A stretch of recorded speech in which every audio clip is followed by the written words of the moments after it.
based on those verses right there? How would you sum up kind of Peter's instruction there to Christians who are dealing with problems and difficulties? What words might you use? Go ahead, Mike. Above the fray.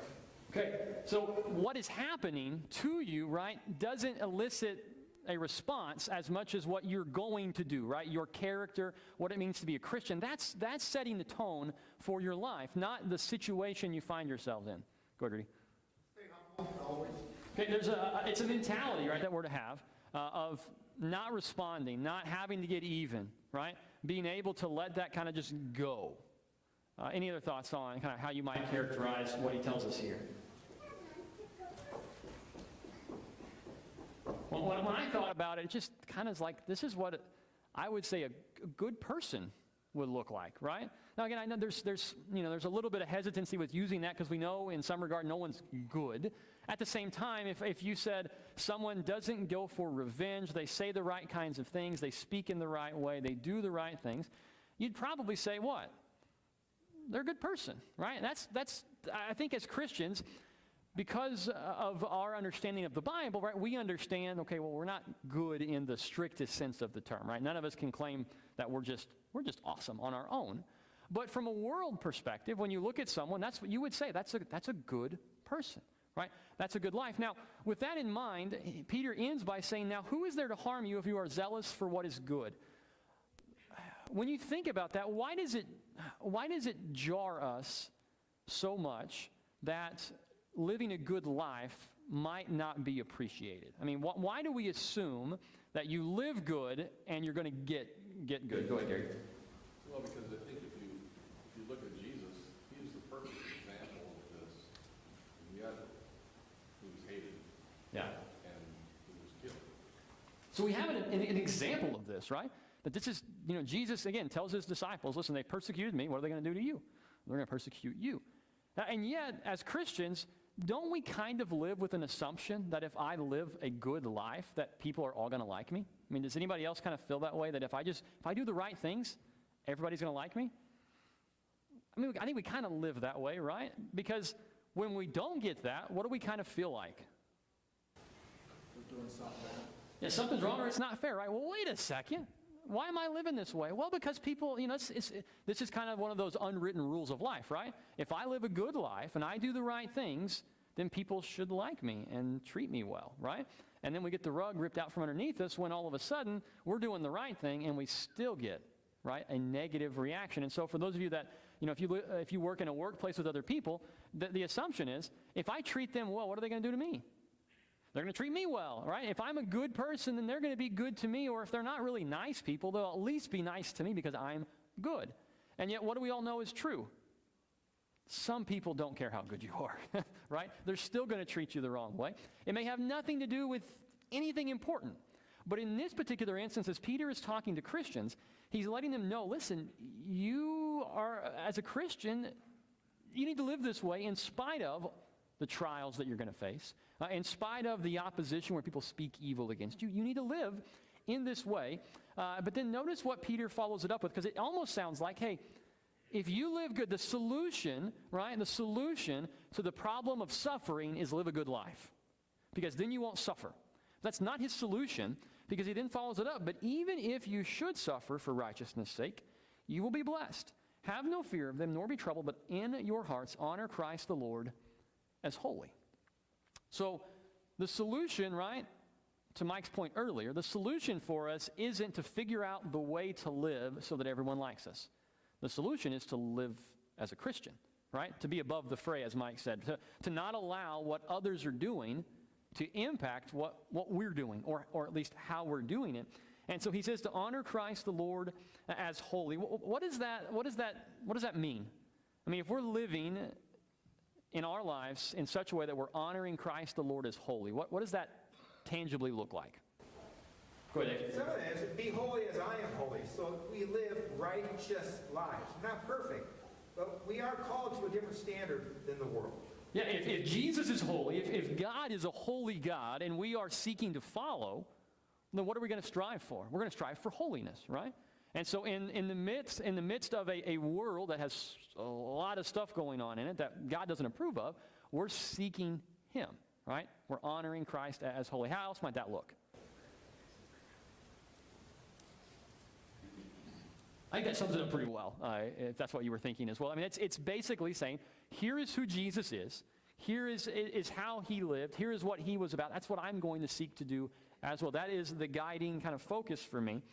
And then we come to the verse that we focused in on. I want to just get your thoughts on this. So he says, have no fear of them, nor be troubled, but in your hearts honor Christ the Lord as holy, always being prepared to make a defense to anyone who asks you for a reason for the hope that is in you, yet do it with gentleness and respect. So when you look at verse 15, right, that's what we studied this morning. What jumps out to you about that verse? What comes out to you from that is important for us to consider?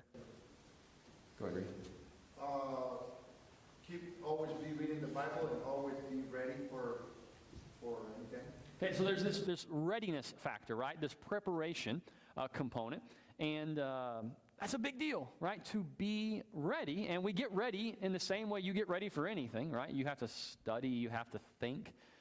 You don't just walk into things ready. There's some preparation that goes into it in advance. But there is that aspect that he hones in on here. What else? Go ahead, Brandon. Just how you do respond, being gentle and respectful. Okay, so the way, right? The way we do this is really, really significant. Go ahead, Charles. For me, I think you have to be so comfortable with the reasons for your belief is that when you're addressing different audiences, you can use examples and talk to them in such a way that they understand because you have it in your core. Right. It's so foundational, right, to who you are that it flows out of you really easily. And that's why there are things in our lives that if you were to ask us about them, we don't have to sit there and really think a long time to give you a really good answer. We know, right? And for a lot of you, that may be your work. Even if you don't, quote unquote, love your job, if you've been at it long enough, what can you almost do without thinking? You can talk about your job, right? You can describe what you do. You can describe why you do it, why it's important, things along those lines. But it has to be at our core, right? To be able to do that kind of to the level that you're saying of being able to respond clearly to kind of different groups and the different situations.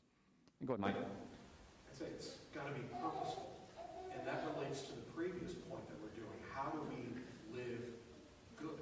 If you're good the way the world defines it, then that's completely subjective. Right. And changes by region and locality and time and whatnot. But if you're studying the Bible and you're understanding why you do things, then you're capable of living the good life as defined by Jesus' example. And so it all ties together. You know what you're doing, you know why you're doing it, you're able to do it in a defined way.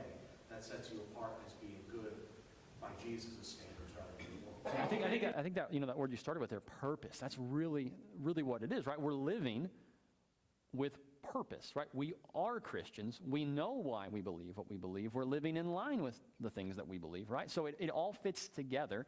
We can, and we all have these things, right? There are things that we all, maybe you can't think of one, but there are things that we believe that if you really pushed us on, we really don't have good reason for it. Someone one time where I saw a headline in an article. It's like, if our reason for believing something is, we saw a headline in an article, I'm going to question the depth of our belief, right? Because we don't really know. And that can happen with a lot of things in our lives, and it can even happen with things in our faith where we really don't really have a good reason. We don't really know why, and it's hard to live with purpose, right? It's hard to live focused when you really don't know why you're doing it. Go ahead, Dave. Isn't it a little ironic that really what the world is seeking? They want love. They want stable marriages. They want contentment. They want happiness, joy, and we have it. And they just don't see that that's where they're searching. But really, the world is searching for what we have in our midst. And that's where, and you look at that idea, right? What does God provide his people? It's the stuff that humans yearn for, right? What we desire. Sometimes we exemplify that really well, right? And other times we don't. As I mentioned, his example here is of hope. Have you ever met a cantankerous Christian? If you've walked this planet, if you've gone into a church building, you've met a cantankerous Christian, right? They exist. They're very clear and obvious. I'm not looking at anyone this morning. I'm looking above everybody's head. But sometimes, right, We don't exemplify what we have. But to Dave's point, if you said, okay, what makes for the best life? What makes for the best marriage? What makes for the best parenting? What makes for the best work environment? We would say God's way makes for the best of all of that, whether we exemplify it very well or not. But it's God's way. God has given the answer to these things. The question is, do we know that? Do we believe that? Do we hold to that? And here, one of the things that jumps out to me is he subtly says, you should be hope-filled, right? He doesn't come out and say, because of the amazing hope that you have in Jesus, he simply says, you give a reason for the hope that you have, assuming that you already have hope, right? Making that assumption, and this is one of those things when I was reading and looking at this, apologetics is this idea that can be really heavy, right? And our guys group on Thursdays was going through some apologetic stuff, I don't know, a couple of months ago. And some of it is super easy, and others you're like, I need to get the dictionary to figure out what they just talked. Sometimes it gets really heavy and dense. And so the idea of knowing why you believe what you believe, knowing apologetics, being able to make a defense can sound like, not me, I can't do that. That's too complicated. That's too hard. But when you look at what Peter is asking for here, the foundation for a lot of the things that we believe isn't, well, how do we make, how does the earth spinning on its axis at this degree help us understand that there's a God? Maybe you say, that doesn't make sense to me. I don't do science, right? But what is also a part of apologetics, of making a defense? Well, why do you have hope? Why do you have joy? Why do you have peace, right? Those things that I listed in the sermon. Well, can we all be comfortable saying why we have joy? I mean, can we all get to the point where we have a reason for the hope that is in us? I think we all can. So apologetics in a very basic sense isn't super complicated. Some of it can be. But in the basic sense, it's just being able to defend why you believe what you believe, right? The things that you hold to. And here he expects them to hold to what? To hold to the hope that they have and how they, and the reason for it. Go ahead, Gary. Yeah, you develop this faith, and then you start living this faith, and it generates a question from some. And that doesn't talk about preaching here. It talks about living in such a way that people are curious and they ask you why. And so I think that living what we believe can't be overstated. Right. And this is where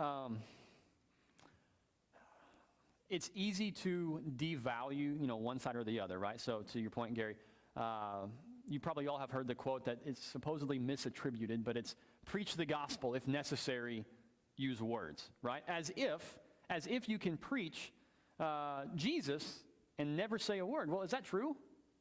No. Because at some point, if somebody says, why do you have hope? What do you have to be able to tell them? You have a good answer. Now, does our life matter? Absolutely, right? And sometimes our life does preach the gospel in a sense, right?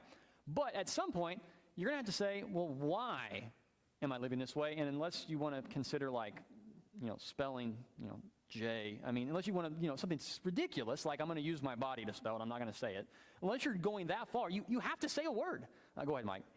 That was really bad, Jay. I apologize. And it's important to draw the distinction between what the world views as faith and what the Bible defines as faith. Right. The world will often throw the word blind in front of faith. That it's just some emotion or thought that we have with no reasoning behind it. And that's how a lot of people view Christians.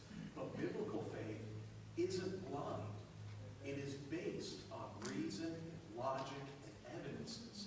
And because of that, we can say that we have faith because of, and therefore give that defense. Right, there's something, right, that follows. We believe this because of, for a reason, right? It's not just, well, we really want it to be true, right? We really hope it's this way. Well, no, there's a reason why we've drawn this conclusion. It's based in something, based in some sort of logic, some sort of a process where we say, okay, here's what we know, and we draw these conclusions. Go ahead, Brianna. Jumping further on that, especially with our culture and how just people in general who are not Christians, they have a different perspective or reasons, like what he's saying with faith, we think of as emotion. Sure. Our fruit of spirit, love, joy, peace, patience, a lot of those we think of those as emotions, but as Christians, it's not just emotion, it's work and action. And if we're telling them these things, if we're preaching to them or sharing the gospel, and we say these words, they have a different reasoning or definition of it that we have to acknowledge or maybe define how we use it. Because if we say, yeah, we have joy through everything, well, their joy is different than our joy. How can you have joy when a child has passed away or someone has cancer? No, it's Right. a different type of joy. And I think that's something that when we are talking to those who come from a different background or who don't believe, that's something that I know for myself even, like I forget that they do have different definitions, and then they get insulted when we say that, like, oh, you have joy, when it's not the joy that they know of. Sure. And I think kind of to your point, sometimes where we speak past each other, we have, based on Scripture, we have this is what we're talking about. But again, in the same way, if someone who was a Muslim or a Hindu or something started talking, what would we do when they used words like faith? Well, we would take what we understand faith to be and assume they're talking about the same thing when maybe they're not, right? And the world's the same way. If you've not been around the church, or if you've had a bad experience with the church, or maybe, right, the place that they went to growing up to church, maybe for them faith was there's no evidence. What do we believe? Well, we believe the things that we're told, right? Now, some people go on to search for the evidence for the things that they're told, and some people don't, right? And so when we're talking to people, all of that's at work, isn't it? The different ways to think and the different experiences, all of those things can make it complicated. Now, at the end of the day, God's way is the right way. What God says about something is what is true. But that doesn't help us, right? And to just say, well, that's what God says. Well, we need to make sure we're communicating, at the same wavelength. Go ahead, Cindy. I think also too, love, the word itself is so misleading to the world and Sure. poorly defined, because very often it's really like that they're associating with, or the in love that they're associating, but they don't understand that, you can choose love. I don't have to like your behavior, but I am commanded to love you, and that therefore I'm going to treat you with respect because God wants me to. I'm going to treat you with gentleness because God wants you to. And that, I think, is what is so foreign to them, especially when they see if someone is treating us poorly, and our response is that, and they see that repeatedly, then they know there's something there, and it's not me, it's Jesus. And the more we can have that opportunity to show them that, they can see that, oh, love is a choice. It's not an emotion. Right. It's, again, part of what we're dealing with when we talk about, being a Christian in a world that is very different in a lot of ways than us is understanding, okay, why do we do what we do? Why do we believe what we believe? And then understanding, okay, when the world sees this from an outside, right, what are they seeing? What does that idea mean to them? And so when we use, to Mike's example of faith, right, I think a lot of people do think of blind faith. When we think of something, we don't use the word faith in culture, right? Faith is always associated with things that we strongly think, but not necessarily are fact. Well, we would say faith is not just like, really want it, but we think faith is based in truth, based in a reality. But again, we're coming at it from different angles, and so we have to be cognizant of that in the conversation. Go ahead, Michael. So I don't know if we had already had the reference from Romans that says in chapter 10, verse 14, that believing comes by hearing, and hearing, you can't hear unless there's a preacher. So you realize that faith has, in verse 17, faith comes by hearing, hearing by the word of God. You have to be able to say something to be able to have the faith. And when Paul talks about faith, hope, and love in chapter 13 of Romans, they are actually interconnected, and they have something in common, those three things. Yeah, they fit together. When we think about faith and hope and love, these things are huge. And again, when you go to 1 Peter, and he's talking about the hope that we have and being able to make a defense of that, We're talking about something that's tangible, something that's real, something that is extremely important, and something we have a reason for. It's not just, self-generated, that we come every weekend and gather together so we can leave, energized with hope because we had a really good pep talk. There's more to it than that. Go ahead, Mike. And to circle back to the discussion on like fruits of the Spirit, the order of that comes from the name. It's not we have these emotions, therefore we pick the facts, which is what society does today. I believe this is true, so I'm going to pick and choose my facts or my media or my resources that back it up. Fruits of the Spirit is what comes first, and the Spirit is what conveys to us the knowledge of God. As Michael just said, faith comes from hearing, and hearing by the word of Christ, or the word of the Spirit. So these emotions that we have are the result of our knowledge, and not the inverse. Right, because of what we have within us, because of what God has done for us, because of the Spirit, right? Those things come from that. They stem out of that, or whatever the way to phrase that would be. That's where they come from. And so it's not the other way, which is so often kind of how we think about it, of we generate them within us. God is the part of that. God is working in that part of the process, and we're the final step of it, right? God generates it. God created all of those things. The Spirit helps us with those things, and they just come out of us. Not because we're just awesome, amazing people who have love, joy, peace, patience, kindness, goodness, faithfulness, gentleness, and self-control naturally and built up within us, but because of the work of God and because of what He's told us and how He's called us to live. Go ahead, Larry. I've had an experience where I felt really bad. I missed the great opportunity at work. The guys were talking about, what did you do last night? I said, well, our men's group from our church came over to our house last night. And they want to know a little more. We got a couple mechanics that come. A guy works at Smithville. A scientist. Oh, that's really contradicting. A scientist and Christians, that doesn't work out, does it? And I didn't know what to say. That was in the conversation. It was a perfect opportunity, and I just missed it. Just take Mike with you to work next time. Mike can say, hey, let me show you. But yeah, and that's, again, when we're talking about the importance of apologetics, right? The ability to defend our faith and the things that we believe.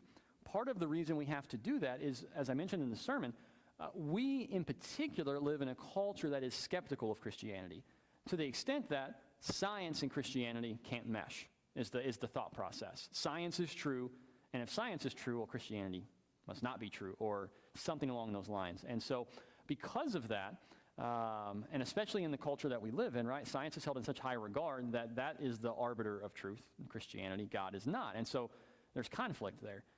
And to the point of your coworker, I think there are a lot of people who probably, and I know in Mike's field of the sciences, right?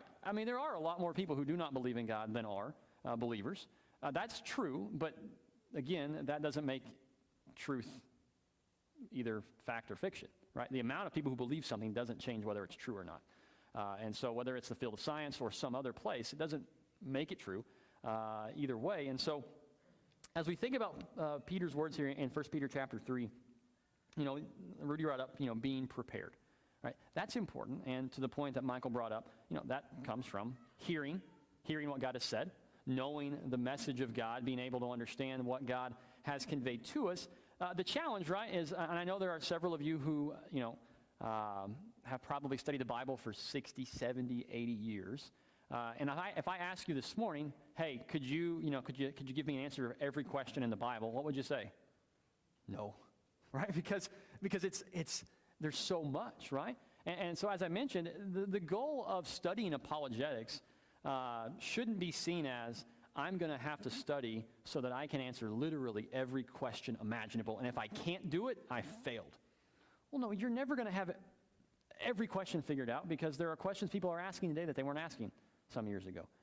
But at the same time, that doesn't mean we don't try to have answers for the questions that people do have. And apologetics is the study of that. And again, in our study of 1 Peter 3, it's the hope that we have in particular. And going back to what Gary brought up, part of what is so essential in apologetics isn't just what we say, but it's the way that we live, right? Because if I am a rude, mean, cantankerous, difficult person, are people going to believe the truths that I'm saying from Scripture? Are they going to believe in a God that I say is a God of love if I treat them in the exact opposite way? No. And so this is one of those things where we aren't salesmen, right? We're not trying to promote a product that we may not even believe in, right? When I was in college, I worked at Target for, 6, 7, 8 months, something like that. And every once in a while, they would throw me into electronics. And they would expect me to, try to sell stuff over there. And I didn't get paid anything extra if I did, but I was over there. And do you know how much I was trained on all that stuff? Pretty much a big goose egg. I got almost no extra training. Do you know what I told people about TVs? What I knew about TVs and could kind of feel like I wasn't lying about, but sort of making up as I went around. And, I had no investment in what I was talking about. People would ask questions. I would try to give an answer. It didn't work very well, right? That's not what we're supposed to be as Christians. I don't really know anything about this stuff. I don't really believe it all that much, but it's just kind of my thing. I gotta sell it. Well, no, right? We're supposed to live it. And when we live it, then what happens? Well, then someone may ask. Then someone will consider. And even if no one asks, we've built the foundation for when the opportunity presents itself, we can say something. We are able to express something. And to the points that we've already made, a big part of this, right, is the way that we express it, right? The way that we express it. So in our study of apologetics, and especially this weekend, right, as we dig into things like why we believe the Bible is true, things along that sort. If you go online, I don't know how many, like Larry's coworker, I don't know if they were being difficult or how difficult they were being, but if you go online, you're going to get a lot of angry people, which is true about every subject, but people are very into fighting online. I don't know if the people that you run into day to day are going to be that avid and interested in attacking each other, but it's very easy, right, for someone to say Christians are all dumb, and for Christians to then get a little irritated, because I don't know about you, I don't like being called dumb. I feel like I've got a little bit of some thinking in my head, and so I'm not dumb, and so don't call me dumb, right? That's how I want to respond. And so if somebody says, well, you guys are just all a bunch of wackos, you believe the Bible, and there's just no reason to believe it, well, it's going to be natural to say what? Well, you know what? You guys are all a bunch of wackos. You think we just blew up out of nothing, right? You think we're here because a speck that didn't actually exist blew up and became an entire universe. That's crazy. Now, that's what you might want to say. But is that probably what we should say? No, right? I mean, there's not a lot of gentleness and respect with that. And in fact, probably you can't say something like, you all are wackos, in a way that's gentle or respectful. So, there are some things we're just not going to be able to say. Maybe in your mind, you're thinking that, but you're going to say, well, have you ever thought about this? Or have you ever considered how much faith it takes to believe that we came from nothing, right? Versus believing that a God created us, right? There's a way to answer around the same kind of thing, but the way that we do it matters. Any thoughts on the challenge of speaking truth, speaking what God has said in the right way? Anything about why that is so difficult for us? Go ahead. Well, I think I mentioned it before. I don't know if it was in the Thursday meeting, but it hurts me and it bothers me how some people are led the wrong way. Sure. So I will say, for me, studying the Bible and coming and having the opportunity to learn about the things of God and get more knowledge on it is an opportunity for me to do the right thing instead of doing the wrong thing, or leading someone in the wrong way. Right. And also to build a defense for the people who are led in the wrong way. Sure. So it's an opportunity for us to be able to be more knowledgeable towards the faith that we have, the Christianity that we have. Because it hurts me to know that a lot of people are led the wrong way. Yeah. And it makes it more difficult for us because they're led in a certain way that is so difficult to reach them. Yeah, and when you think about this whole subject, I think I brought this up just briefly in the sermon, but when you talk about this stuff, we're talking about something that is beneficial for us and others, right? So when I have a firm grasp of the things that I believe, that's good for me, because that means I'm going to be less likely to waver when confronted with additional information, right? Because I know, okay, here's what I know. I've studied this. I know this to be true, and now I'm confronted with this. Well, I'm set up pretty well to handle that. So that's good for us. And on the flip side, to your point, Rudy, when we encounter others who disagree, well, okay, now we're better equipped to help them see the same thing. And as Christians, one of the things that is uncomfortable for us, but I think is reality, is we've got to be comfortable being challenged. We have to be comfortable being pushed by thoughts and beliefs that we don't hold to, and being able to sit back and consider the truth. Okay, what is reality? What is what God has said? What follows the facts? We want to do that. We're not trying to say, okay, well, here's what we believe, and we're going to make everything else fit to that. And if it doesn't fit that, we're not going to believe it. Well, let's consider what is true. Let's show me the evidence. Show me the proof over here. Show me the proof over here. Now, that's hard to do. And in the middle of that kind of thing, again, what can very easily happen is the way that we then talk about that stuff gets heated, right? We get frustrated. We get angry. When somebody challenges things that are at the core of our beliefs, right, we get irritated about it. There are things that just kind of set us off, and sometimes they're really, really minor, right? You know, again, you think about sports teams, you think about hometowns, you think about, you know, if I said, you know what, like the worst place in the United States is, and I said some town that where you grew up at, you know what you'd probably do? You'd probably get a little irritated, right? Even if I had a ton of facts to go along with it, and even if you probably hated it before, that's your hometown though, right? We get irritated about all kinds of things, and this is not just your hometown, right? This is something far bigger than that. This is like the whole basis for your life that someone is challenging. And so to be able to calmly sort through that, really, really hard. And the same thing is true for the other side of the equation. Go ahead, Greg. So one of the things you said in one of your lessons on baptism that really resonated with me was, you know, if I've got 5 verses of whatever the number is, it says you need to be baptized, and we've got 3 or 4 verses that says, you know, faith only or whatever, you know, so whoever can come up with the most verses for their point of view wins, right? That's not how we want to go about it. Right. That's your point.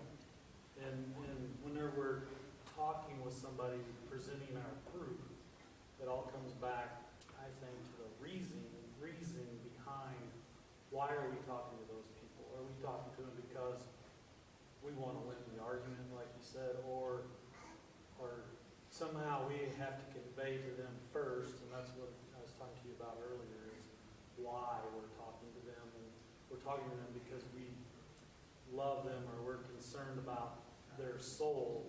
And if we can convey that first and foremost, then they're a lot more willing to listen to the reasoning and the scriptures that we place before them. When you think about the way that we argue, right? Sometimes we argue the way that was brought up in that sermon, which is whoever can share the most facts wins. What's the problem with that? It doesn't make any sense, right? How can you share more facts about something and they share one less fact about it, and that makes your argument true? It doesn't work, right? It's not reality, though we argue that sometimes. When we're really seeking truth, right, then we're not looking for, okay, who can pile up the largest database, right? In the church it would be of verses, or in a conversation with the world it would be facts, or whatever things you want to throw out there. We're not trying to do that, and the reason, to your point, is because we're not just trying to win an argument here. We're not trying to say, oh, you had it. I took you down. I solved everything, and now you have to grovel at my feet as the loser, right? That's not the point. We care, but if we don't know why we're doing it, well, then we're going to struggle with that side of it. Go ahead, Mike. At the Last Supper, Jesus says, truly, truly, I say to you, whoever receives the one I send receives me, and whoever receives me receives the one who sent me. That takes us out of the equation. Why should we get angry? And I know on a human level we do. Right. But people arguing against us, they're not rejecting us. Right. They're rejecting God. Now, that doesn't put them in any great stead. I mean, you can argue against me, whatever. Right. But they're arguing against God. But what it does do is take my emotion out of it. I'm just a messenger. Right. It's not me that's being attacked. It's God. And because of that, I can set that emotion aside, or at least try to. Right. And try to just focus on the issue at hand. Yeah, think about it from like this example, right? So let's say you created something, right? You developed something. When people reject that, what's it feel like? Personal rejection, right? If you say, hey, I created this new device to make life easier, and somebody says, that is absolutely stupid, it's hard to not take offense, right? We didn't come up with this, right? We didn't come up with this. We're more like someone else who's trying to convey something else that we've believed in. We believe it's true, right? But not because we came up with it, right? We're not the original and creator of it. God is. And so to your point, when it's rejected, well, it's not us. It's not our idea that's being rejected. It's not that we came up with this really cool thing called Christianity, and they rejected it, even though we think it's really good. It's God has come up with this. God created this, and that's what they're choosing to reject. The problem is, again, and to your point, Mike, it's really hard to not take that personally because we're not salesmen, right? It's not a thing that we're just told to sell. I mean, our entire life is based on this, right? Our entire life is based on following Jesus, so when it's dismissed, it's hard to say, I'm not going to take that personally. Even though we should, but it's really hard to do that. Go ahead, Andrew. I think that there's also, and you touched on it, we're kind of bouncing all around it, having to do with a training of our mind, right? And Sure. There are some techniques in terms of preparing ourselves, because for some folks, particularly individuals that have never been involved in defending positions or themselves. I mean, some of us are more timid than others, right? But, Romans 12:2 and Philippians 4:8 gives us a lot of information in terms of an ideal, in terms of not just how to, but ultimately what is expected of us. But within that, to your point and to the brother's point about it's not from us. Right. This is not just a nationalistic type pride, right? Right. There's something really eternal about this, but there are techniques that we can use to do that. Some people have an easier time with it. Some people, in terms of their professions or their vocations, they do it every day. You think about how does a politician stand in front of people and take that abuse and just roll on, right? But there is that ability within people to do it. Right. What Paul did is unbelievable. Right. I mean, the more we do something, the more comfortable we get in it. Sometimes we're more apt to do that. If you ever want to see someone get really uncomfortable really fast, just get in an argument with me, and I'll get really uncomfortable really fast. I get really hot. It's uncomfortable. Not just like for the conversation, but internally, it's like really uncomfortable. I don't like that. And a lot of times I feel like, Larry, when someone says something and I'm like, I don't know what to say. Can we stop this? This is uncomfortable. That's what I do. I don't like that. But there are ways to help with that. The challenge so often is, and I'll use just an illustration. I have 4 kids. The way I parent is so valuable in my mind. I need to do a really good job. Most of the time, I don't parent by preparation. I just kind of go off the seat of my pants and hope for the best. I don't spend time considering what should I do. I just wait till the thing happens and then I start trying to figure out what to do. It doesn't work as well, right? And the same point that you're making here with our faith is sometimes it's kind of how we treat it sometimes. We kind of stroll through life not ready, and then it happens and we got to scramble and come up with something. Whereas if we've made a plan and we have an idea, it may not always fit perfectly, but we're better equipped for it. And that's kind of part of the point of apologetics is the making yourself comfortable being able to have some of those conversations that are likely to happen. Go ahead, Gary.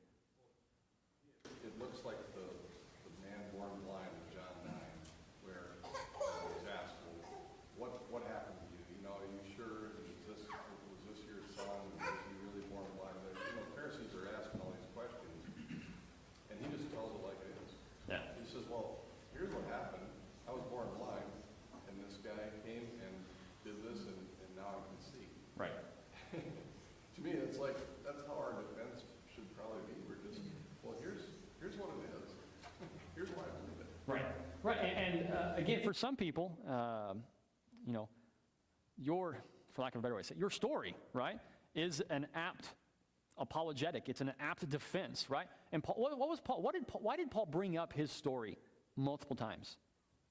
Because it was a good defense of what he believed, right? Well, Paul, you were this guy. You were prominent among the Jewish leadership, right? And now you're over here and they're trying to kill you all the time. What happened? Well, let me tell you what happened, right? And what's going to happen in that account? He's going to talk about Jesus, right? Jesus is the reason for all of that. Paul also leveraged his Roman citizenship to his advantage a lot. Right. Right? And you know that there were individuals that were connected to that. Right. And so we have the same opportunity. A lot of times we don't, I think, I know for myself, we don't really realize that there's always someone watching us. Yeah. And that's our opportunity. Yeah, Paul was a master at figuring out where he was at, what was going on, and what he was able to do. He got himself situations that he wouldn't have been able to get out of had he not talked about his Roman citizenship. We think about Athens, right, where he goes into Athens and he realizes, I can't preach the way I normally do because they're not Jewish. These are thinkers who have nothing to do with the Jewish faith. So I've got to come at this from a different angle. He saw what he needed to do, and he did it. I think as we close out, I want you to hone in on two thoughts in particular, and this will be kind of things just to get your thinking for this coming weekend. Number one is our why is really important, right? The why that we believe it is really, really important. And I go back to the example with my kids. If I tell them we are Christians, and they say why, and at their entire life growing up, I just tell them because, right? When they get old enough to start making their own choices, what are they probably going to do? They're probably not going to stick with it because the first time somebody says, why don't you go do this with us? They say, well, I'm a Christian. They say, why are you a Christian? And they're like, you know what? I don't know why. I just always went to church with my parents, and they always drug me there. I don't really believe that stuff, right? Now, again, that's a really simplified description of it. But I want my kids to grow up knowing why. Well, why do we believe this, right? And we do this with all kinds of things, right? You guys hear way more about me being a Dallas Cowboys fan than you should. I'm sorry about that, but it's all I got. But my kids, hopefully at this point, know why. Well, it's because I was raised to be a Dallas Cowboys fan by my dad, and I'm not sure why he was, right? But we explain all kinds of things. Well, why? Well, it's because where I was from, right? Why do we always do this, right? Our kids, as I've joked about before, some of the things we do at Christmas are going to be, why do we always do this? Well, it's because your grandma always did it that way, and your mom is making us do it that way. That's my answer. That's what's going to be my because. But there's a reason, right? There's a reason why. We have a reason why. And we need to have that as Christians. And connected with that, Christianity has a lot of good reasons for the why. Okay? We have to remember that because in the world that we live in, you read enough, you talk enough, it can be very easy to start feeling like, man, I kind of feel like maybe I am dumb. I mean, all these people who I know are really smart. They don't believe anything like I believe. And I don't have good, why? Why are they wrong and I'm right? Why is God true and not a figment of my imagination? Well, God gives us a lot of evidence. He gives us a lot of proof. But going back to the whole concept here, we need to know it. We have to be prepared for that in advance. And so as we get ready for this weekend, this coming weekend, why is really important. We're going to talk about why we believe the Bible is true. We're not just believing it's true because I say it, or because your parents said it, or because whatever. We believe it's true because it is true, because of the evidence that we see pointing to it being true.